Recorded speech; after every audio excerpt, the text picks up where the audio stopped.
నందు ప్రియమైన సహోదరి సహోదరులకు యేసుక్రీస్తు నామములో శుభములు. దేవుని యొక్క నూతనమైన కృప మీకు కలుగునుగాక. ఈరోజు దేవుడు మనకిచ్చిన మాట పేతురు రాసిన మొదటి పత్రిక 5వ అధ్యాయము 5వ వచనం.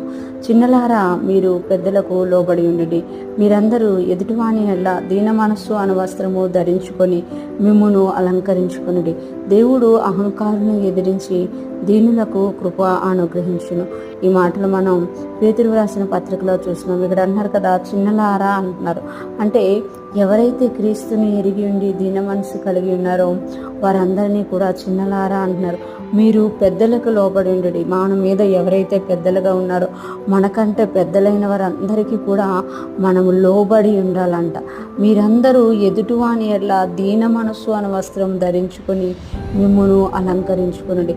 మనమందరము కూడా ఎదుటివాని ఎడల దీన మనస్సు అనే వస్త్రమును ధరించుకోవాలట. దీన మనస్సు కలిగిన ఆత్మ విషయంలో దీన మనస్సు కలిగిన వారి ధన్యులు, పరలోక రాజ్యము వారిది అనే వాక్యం సెలవిస్తుంది. అందుకే ఇక్కడ పేతురు గారు అంటున్నారు కదా, దీన మనస్సు అనేది వస్త్రముగా ధరించుకోనండి, దీనత్వాన్ని అలవరుచుకోనండి, ఎదుటివాని ఎడ్ల గౌరవాన్ని అలవరుచుకోండి, లోబడడం అలవరుచుకోండి.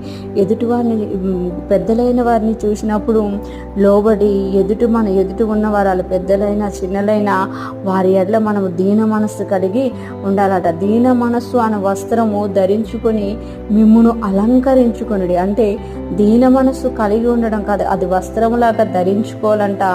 మనం అలంకరించుకోవాలట. రెగ్యులర్గా వేసుకునే డ్రెస్సులు మనము రెగ్యులర్గా వేసుకుంటాం, కానీ ఏదైనా అకేషనల్గా వేసుకున్నప్పుడు మనము ఆ వస్త్రాన్ని అలంకరించుకుంటాం అనమాట.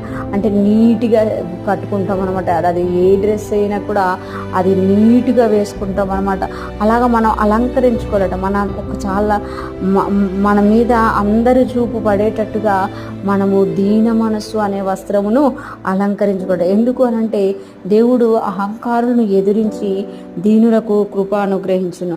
దేవుడు అహంకారులను ఎదిరిస్తాడంట, దీనులకు కృపను అనుగ్రహిస్తాడంట. మనం దేవుని కృప పొందుకోవాలి అని అంటే మనము దీన మనస్సు కలిగి ఉండాలి. గర్వపు హృదయము, అహంకారము గల హృదయము దేవునికి అసహ్యమైనది అనమాట. గర్వము అహంకారము ఎలాంటిది అని అంటే గడ్డిలాంటిది, పిచ్చి మొక్కలాంటిది అనమాట. పిచ్చి మొక్కకి మనము విత్తనం వేయక్కర్లేదు, సాగు చేయక్కర్లేదు, నీళ్లు పోయక్కర్లేదు. అది ఎక్కడ మట్టి ఉంటే అక్కడ పిచ్చి విత్తనాలు, పిచ్చి మొక్కలు పెరిగేస్తూ ఉంటాయి అన్నమాట.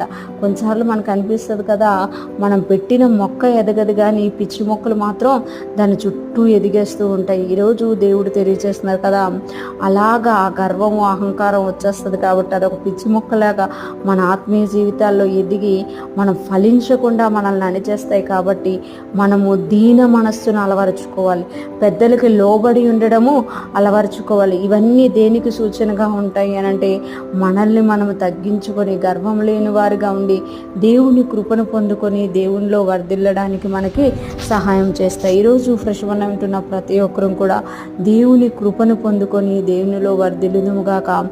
ఆత్మ సంబంధమైన వాటిలో మనం ఆశీర్వదింపబడి అనేక మందికి మాదిరిగా జీవిస్తూ ఆయన కృపతో నింపబడి వర్ధిల్లి ముందుకు సాగిపోదుముగాక.